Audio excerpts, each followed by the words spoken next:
একজন পরিবহন মন্ত্রী হিসাবে আপনার কাছে কোন কোন বিষয়গুলো সব থেকে বেশি চ্যালেঞ্জের লেগেছে? চ্যালেঞ্জ লিখেছে যে যেখানে আমাকে চিন্তায় ফেলে দিচ্ছে, পরিবহনের সাথে বহু মানুষ যুক্ত আছে। আবার পরিবেশের কথা ভাবতে গেলে তাদের অনেকটা পথ রুদ্ধ হয়ে যায়। আমার কাছে এগুলো হয়ে চ্যালেঞ্জ।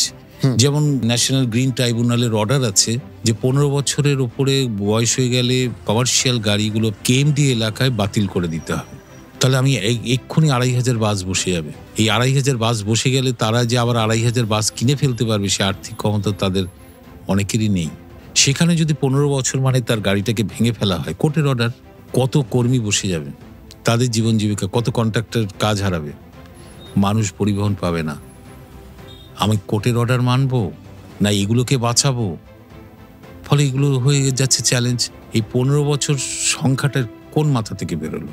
একটা সরকার বসে ঠিক করে ফেলতে পারি একটা গাড়ির বয়স কত হবে, এবং ওই 15 বছরে ভাঙলেই পরিবেশ ঠিক থাকবে, 18 বছরে ভাঙলে একবার পরিবেশ নষ্ট হবে।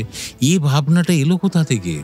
আমার কাছে বিষয়টা হচ্ছে যে গাড়ি আমি ভেঙে ফেলবো, স্ক্র্যাপ করব, এটা তার স্বাস্থ্যের উপর নির্ভর হওয়া উচিত। এটা আমরা ঠিক করে দিতে পারি না তার বয়স। এগুলো অবাস্তব মনে হয়েছে। এগুলো চ্যালেঞ্জ, এগুলোকে কিভাবে মোকাবিলা করা হবে আর কি। এরকম অজস্র চ্যালেঞ্জ পরিবহনে আছে।